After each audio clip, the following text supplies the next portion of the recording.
स्वागत करता हूँ। आज मैं आया हूँ भूगोल का एक बहुत ही बेहतरीन टॉपिक लेके, जिसको पढ़ने के बाद आप रियलाइज करेंगे कि वास्तव में यह टॉपिक परीक्षा के दृष्टिकोण से बहुत ही महत्वपूर्ण है। तो आइए देर न करते हुए आज शुरू करते हैं आज का महत्वपूर्ण टॉपिक, जिसका नाम है, आज हम नहरों के बारे में पढ़ाने वाले हैं। नहर यानी कि जिससे होकर जहाजें वगैरह अपना शॉर्टकट रास्ते में प्रवेश करती हैं, यातायात आयात निर्यात करती हैं। तो नहर परीक्षा के दृष्टिकोण से दो नहरें बहुत ही महत्वपूर्ण पूछी जाती हैं। पहला है पनामा नहर, दूसरा है स्वेज नहर। तो आज हम पनामा नहर के बारे में पढ़ने वाले हैं। तो देखेंगे पनामा नहर किस स्थल खंड को काटकर बनाया गया है और किस महासागर से जोड़ता है। तो आइए शुरू करते हैं। सबसे बड़ी पहले हम आपको बताना चाहेंगे, आपके सामने जो मैप दिखाई दे रहा है, इस मैप में दो महाद्वीप हैं। पहला है उत्तरी अमेरिका महाद्वीप। कौन सा महाद्वीप है? उत्तरी अमेरिका। दूसरा इसके नीचे दिखाई दे रहा है, वह है दक्षिणी अमेरिका। दक्षिणी अमेरिका है, ठीक है। अब हम इसके बीच में जो पतला सा रास्ता दिखाई दे रहा है, यहाँ पर जो स्थल खंड को काट कर बनाया गया है, इसी का नाम है पनामा नहर। नहरों का निर्माण हम इसलिए करते हैं, खासकर समुद्रों को जोड़ते हैं, तो उसमें नहरों का निर्माण हम व्यापार के दृष्टिकोण से करते हैं, यातायात के दृष्टिकोण से करते हैं। तो पनामा नहर कहाँ पर पाया जाता है? पनामा नहर किन महासागरों को जोड़ता है ना? और पनामा नहर से हमें क्या लाभ हुआ है? तो इसको पढ़ाने से पहले मैं आपसे रिक्वेस्ट करना चाहता हूं कि इस वीडियो के अंत तक बने रहें और चैनल को लाइक कर दें, सब्सक्राइब कर दें।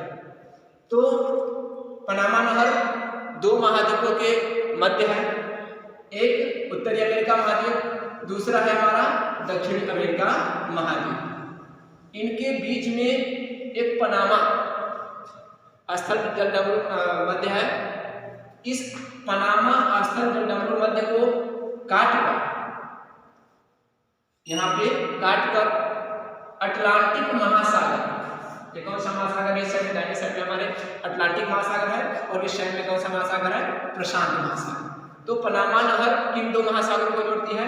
अटलांटिक महासागर और प्रशांत महासागर को जोड़ने वाली नहर को हम पनामा नहर के नाम से जानते हैं। तो फिर से ध्यान दीजिएगा, अटलांटिक महासागर और प्रशांत महासागर को जोड़ने वाली नहर को हम क्या कहते हैं? पनामा नहर के नाम से जानते हैं। ऐसे भी क्वेश्चन पूछता है कि पनामा नहर किन दो महासागरों को जोड़ती है?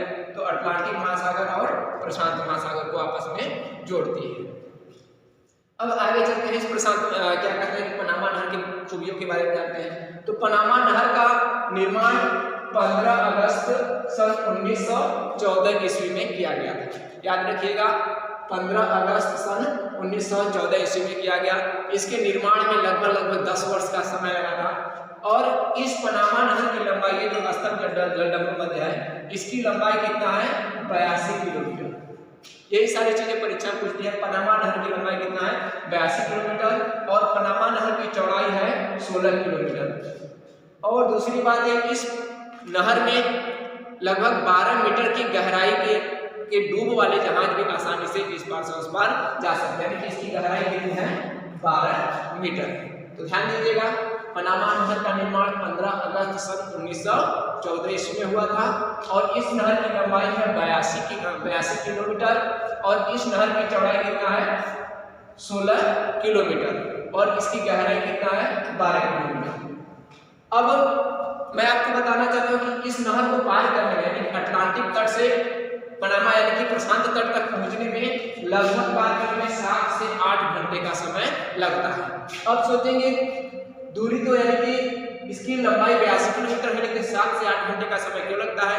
तो पनामा जो स्थल खंड है, ये भाग, यह ऊंचा नीचा भूभाग है, पर्वतीय एरिया है और झीलों का इस्तेमाल करते हुए इस नहर यानी अटलांटिक तट से प्रशांत तट तक पहुंचाया जाता है।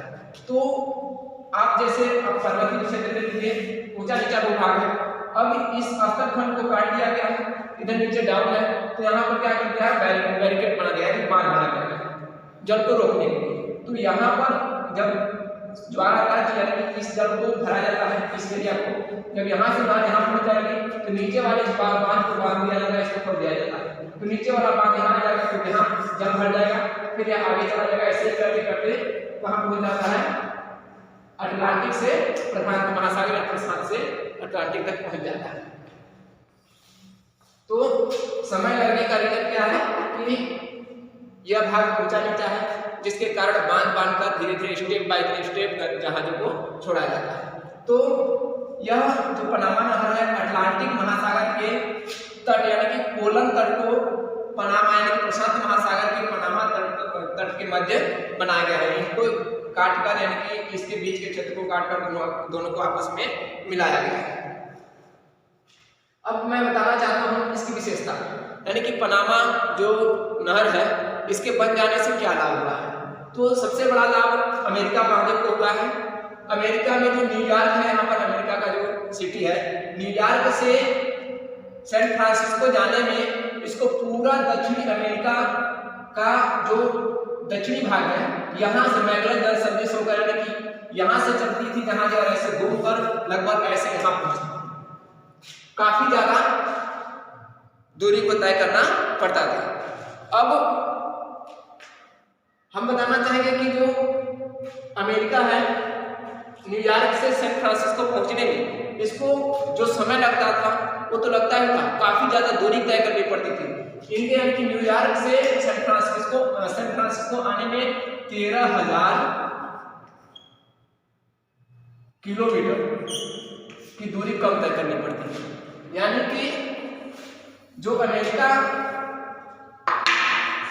न्यूयॉर्क से सैन फ्रांसिस्को आज लगभग कम समय में आ जा रहा है, उसी को न्यूयॉर्क से सैन फ्रांसिस्को अपने पूर्वी तट से पश्चिमी तट को पहुंचने में पूरे दक्षिणी अमेरिका का चक्कर लगाना पड़ता था।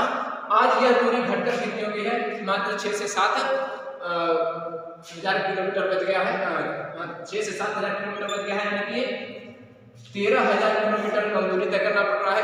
इतने ईंधन की बचत हुई, समय की बचत हुई और आसानी से हम पूर्वी तट से पश्चिमी तट को पहुंच सकते हैं।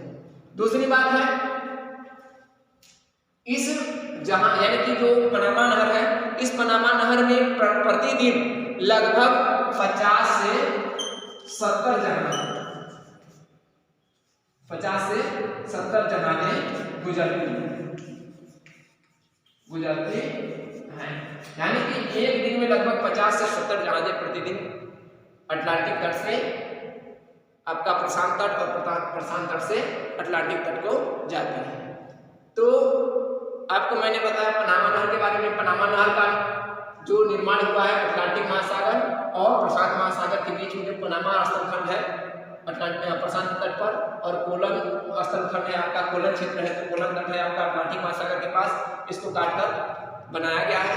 यह पर्वतीय क्षेत्र है, इसलिए इस पर बांध बना के स्टेप बाय स्टेप जहाजों को रिलीज किया जाता है। इसको पार करने में 7 से 8 घंटे समय लगते हैं और इसका निर्माण 15 अगस्त 1914 को किया गया था और इसकी लंबाई 82 किलोमीटर और चौड़ाई 16 किलोमीटर और गहराई 12 मीटर है।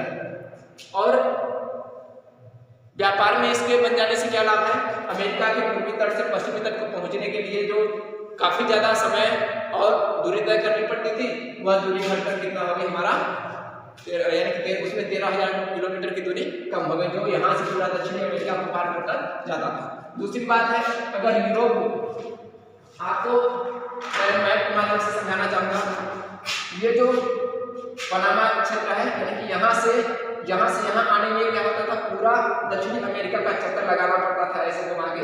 लेकिन आज क्या है कि यहाँ से डायरेक्ट इस पनामा नहर के माध्यम से हम सैन फ्रांसिस्को और कोस्टल पर्वतीय श्रेणी क्षेत्र के अंतर्गत हम पहुंच सकते हैं। इसके बन जाने के कारण क्या हुआ है कि इस दक्षिणी अमेरिका का व्यापार आसानी से हो जा रहा है, उत्तरी अमेरिका का व्यापार आसानी से हो जा रहा है, यूरोपीय क्षेत्र आसानी से इसको पार करके यहाँ से पूर्वी क्षेत्र में पहुंच जा रहे हैं, और पूर्वी क्षेत्र और ऑस्ट्रेलिया के पीछे साइड से प्रशांत सागर को तट को पार करके पनामा जलबंधों के माध्यम से होकर हम दूसरे देशों को पहुंच जा रहे हैं। तो यह था हमारा पनामा नहर के बारे में विशेषता। दोस्तों, मैं फिर से आऊंगा एक नया वीडियो लेकर, तब तक आप इंतजार करें। इस चैनल को लाइक करें, सब्सक्राइब करें। धन्यवाद।